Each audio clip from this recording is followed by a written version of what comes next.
ইসরায়েলের সেনার গুলিতে প্যালেস্তাইনে ফুলের মতো ছোট ছোট বাচ্চাদের প্রাণ কিভাবে কেড়ে নিচ্ছে।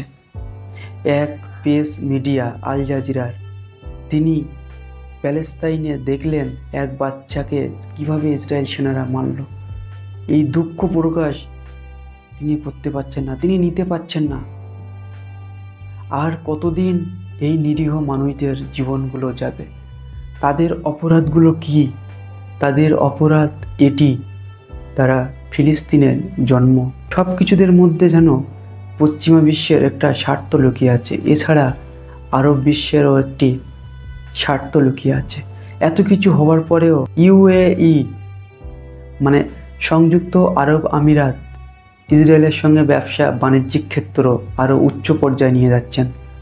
এরপরে তুরস্ক, যাকে আমরা মুসলিম লিডার বলে মনে করতাম, অনেকে জানেন তিনিও কিন্তু ব্যবসাটা লেভেলটা ঠিক রেখেছেন ইসরায়েলের সঙ্গে এবং মুখে বড় বড় বুলি ঝাড়েন।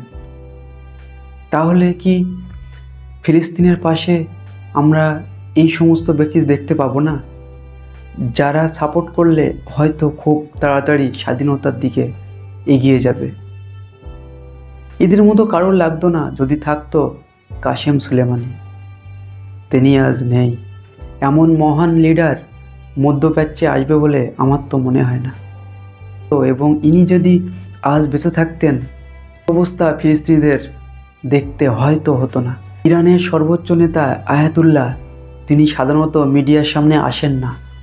যখন কাসেম সুলেমানিকে শহীদ করে ইরাকের রাজধানী বাগদাদে মার্কিন সেনাবাহিনীরা, তখন কিন্তু ইরানের সর্বোচ্চ নেতা আয়াতুল্লাহ আল খামেনি তিনি মিডিয়ার সামনে এসে কাঁদছিলেন এবং এই নেতার সঙ্গে এত সুসম্পর্ক ছিল, সরাসরি তার সঙ্গে কথা বলতেন।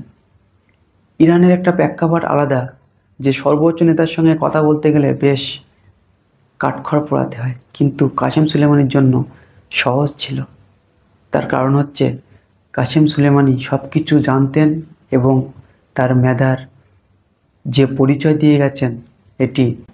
এছাড়া ইরান যখনই তাদের মসজিদের উপরে লাল ঝান্ডা উড়িয়েছেন, তার মানে কি এটি হতে যাচ্ছে যে মার্কিন যুক্তরাষ্ট্রে আবার একটি হামলা দেখবে গোটা বিশ্ব? গোটা পৃথিবীটা যেন টান টান একটা যুদ্ধের মধ্যে বিরাজ করছে। সব আজ এখানেই। আপনার মূল্যবান মন্তব্য অবশ্যই কমেন্ট বক্সে জানাবেন।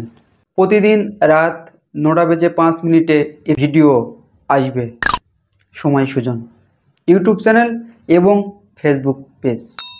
তো আজ এখানে। ভালো থাকবেন, সুস্থ থাকবেন।